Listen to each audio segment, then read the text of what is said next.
Maka itu kolab dengan misalnya kalau kita buat survei nih, apa sih yang menjadi alasan Anda untuk memilih orang pertama kali? Bukan duit. Secara nasional tuh, hampir di semua lembaga survei. Bukan duit. Apa yang pertama yang membuat mereka mau milih orang itu? Pertama, ya kenal. Makanya bagi siapapun caleg, calon, kepala daerah dan sebagainya itu wajib hukumnya populer. Mau kasih duit bergunung-gunung pun kalau rakyatnya nggak tahu, nggak kenal, nggak akan. Ya duitnya dia terima tapi belum tentu milih Anda gitu.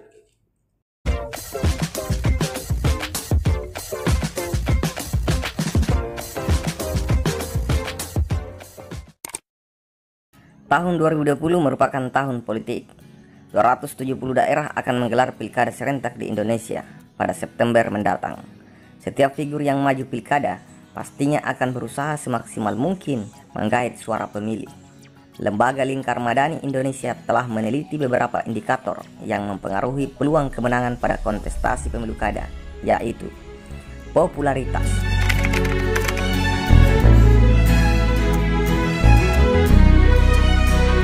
Popularitas calon merupakan modal utama untuk memenangkan pilkada. Masyarakat cenderung memilih figur yang sudah dikenal.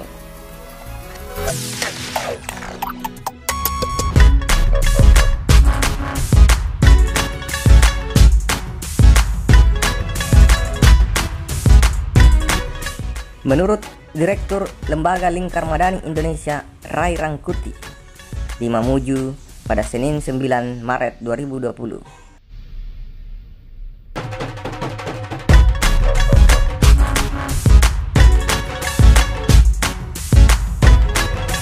Para kandidat mesti berupaya meningkatkan popularitas lewat isu positif maupun negatif. Berdasarkan data Lingkar Madani Indonesia, 70% pemilih akan memilih calon yang disukai, meski telah menerima uang dari calon lain.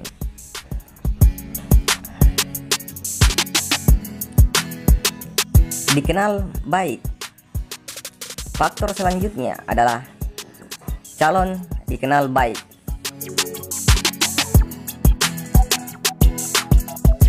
Figur yang ingin maju harus punya prestasi di masyarakat. Ray Rangkuti mengatakan, memilih calon karena prestasinya merupakan substansi dari pemilu. Menang karena prestasi bagus, berarti hukum pemilu jalan. Terkadang menang pilkada karena masyarakat nilai kinerjanya bagus.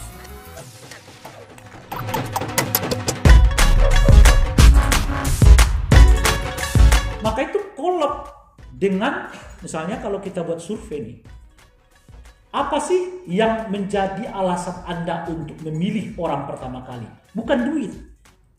Secara nasional tuh, hampir di semua lembaga survei. Bukan duit. Apa yang pertama yang membuat mereka mau milih orang itu? Pertama, ya kenal.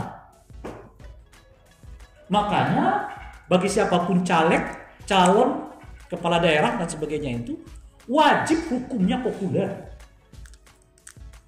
Mau kasih duit bergunung-gunung pun kalau rakyatnya nggak tahu, nggak kenal, nggak akan. Ya duitnya dia terima tapi belum tentu milih Anda gitu. Makanya di semua survei, apa syarat utama Anda memilih caleg? Apa syarat utama Anda memilih presiden? Apa syarat utama Anda memilih kepala daerah? Jawabannya yang paling top itu adalah saya kenal orang. Itu artinya calegnya, calon kepala daerahnya, calon presidennya. Memang mau tidak mau, hukumnya wajib. Populer sekali. Hanya ada kita lihat sekarang, mengerjain apa saja pun yang penting populer dulu. Mau positif di mata masyarakat, kayak negatif, nggak apa-apa. Yang penting populer aja dulu. Itu cari cara-cara untuk popularitas itu. Nah setahun berikutnya baru berbuat baik. Buat yang benar-benar gitu ya, yang nggak pernah ibadah, rajin ibadah ya, macam-macam dan seterusnya ya untuk meningkatkan image itu. Nah baru pilihan yang kedua, setelah Anda tahu kenal, apa yang membuat Anda memilih orang lain itu? Dikenal baik. Baik itu ternyata bukan uang yang utama. Baik itu adalah sering negor, sering datang, sering memperkenalkan diri, sering mendengar, sering berbicara. Apa artinya? Sentuhan yang bersifat ruhani, bersifat personal itu jauh lebih penting sekarang dibandingkan dengan itu.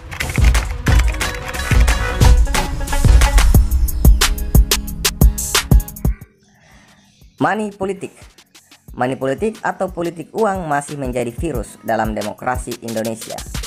Namun, Ray Rangkuti menyebut faktor uang tidak terlalu berpengaruh pada pemilih dengan pemahaman demokrasi seperti saat ini.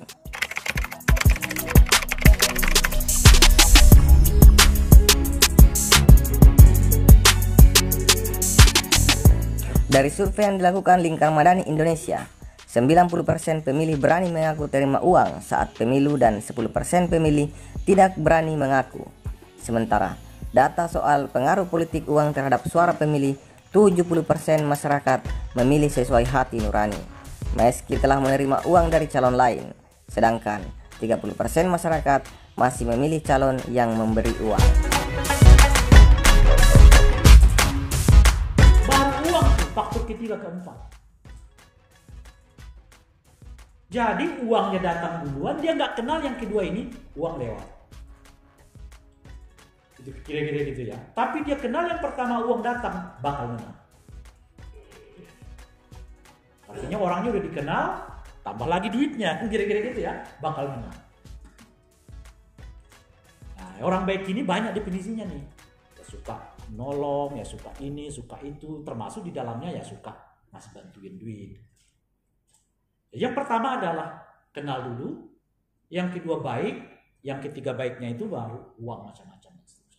Itu klop dengan yang kita sebutkan tadi, pengaruh uang kepada pemilih sebetulnya hari demi hari menurun.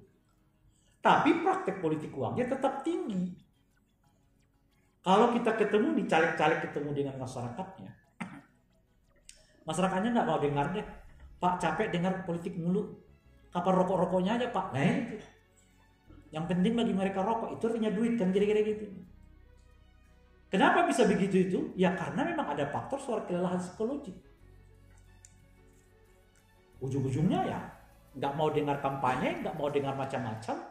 Itu karena dia udah membentuk bayangan sendiri kepada para politisi ini, yang penting duitnya gitu. Nah politisi yang baru muncul dengan kondisi yang kayak begitu memukul rata bahwa seolah-olah pemilih kita itu semua adalah cari duitan. Lah iya, baru dia kenal Anda sekarang, Anda ya kan, baru 6 bulan sebelum pemilu Anda memperkenalkan diri, ya nggak ada yang bisa diikat dengan Anda kecuali duitnya. Kira-kira gitu.